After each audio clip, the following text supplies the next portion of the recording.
సింగరేణి ఉమ్మడి ఆంధ్రప్రదేశ్ ప్రభుత్వం అందుకుంటే తెలంగాణ రాష్ట్ర ఏర్పాటు తర్వాత ఏర్పడిన ప్రభుత్వాలు విపరీత రాజకీయ జోక్యంతో 51,000 కోట్ల బకాయిలను 13 సంవత్సరాలు దాటినా చెల్లించకుండా సంస్థను దివాలా తీయించారని ఏఐటీయూసీ ప్రధాన కార్యదర్శి కొరిమి రాజ్ కుమార్ తీవ్ర స్థాయిలో ధ్వజమెత్తారు. గురువారం గోదావరిఖని ప్రెస్ క్లబ్ లో జరిగిన ప్రెస్ మీట్ లో ఆయన మాట్లాడారు. ఈ సమావేశంలో ఏఐటీయూసీ ఉప ప్రధాన కార్యదర్శులు, కేంద్ర కార్యదర్శులు తదితరులు పాల్గొన్నారు.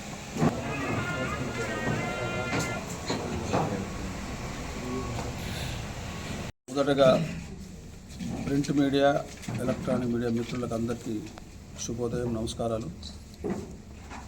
ఈరోజు సింగరేణిలో ఒక ప్రత్యేకమైన అనిశ్చితి నెలకొంది.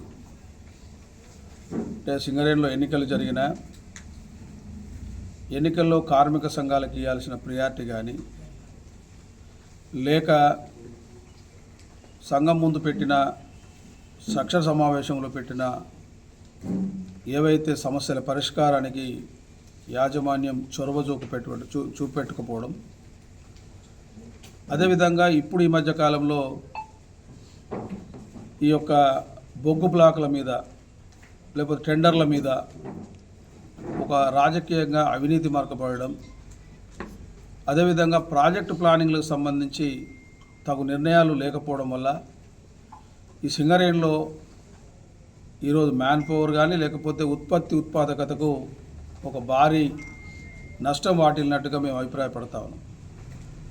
అంటే సింగరేణి గతం నుండి చూస్తే 72 మిలియన్ టన్నులు ఉన్నప్పుడు కేవలం 69 మిలియన్ టన్నులు వచ్చినట్టు, తీరా చూస్తే అఫీషియల్గా 60 మిలియన్ టన్నులు వచ్చినట్టు, 9 మిలియన్ టన్నులు ఈరోజు రాకుండా యాడ్ చేసి లాభాలు చేసుకున్నట్టు ఈరోజు చెప్తా ఉన్నారు. ఈసారి చూస్తే 74 మిలియన్ టన్నులు పెట్టుకుంటే 60 మిలియన్ టన్నులు కూడా వచ్చే పరిస్థితి లేదు.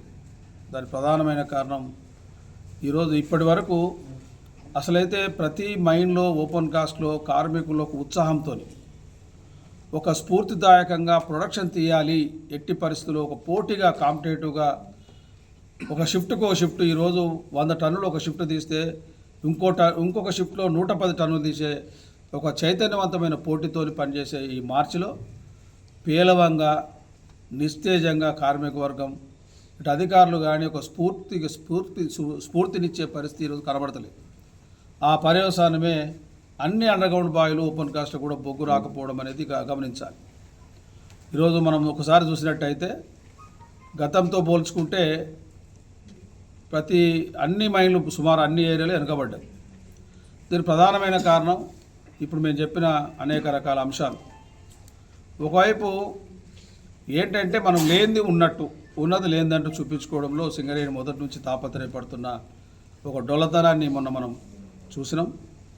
అదేవిధంగా ఈ మధ్యకాలంలో వీటన్నిటి మీద ముఖ్యంగా ఇలాంటి సెక్షన్ మీటింగ్లో పెట్టిన అంశాలు కానీ, లేకపోతే రాజకీయంగా కొన్ని ఒప్పుకోవాల్సిన అంశాలు కానీ, లేకపోతే మిగతా అంశాల మీద కార్మిక క్షేత్రంలో ముఖ్యంగా యాజమాన్యం నిర్లక్ష్యం కానీ, ఇప్పుడు ఈ మధ్యకాలంలో వస్తున్న అనేక టెండర్లలో, అదేవిధంగా 90 బ్లాక్ సంబంధించి మిగతా అంశాలు ఇవన్నీ బయటికి వచ్చిన ఈ సందర్భంలో సింగరేణి కార్మికులకు సంబంధించి వాస్తవంగా అసలు సింగరేణి పరిస్థితి ఏందని చెప్పడానికి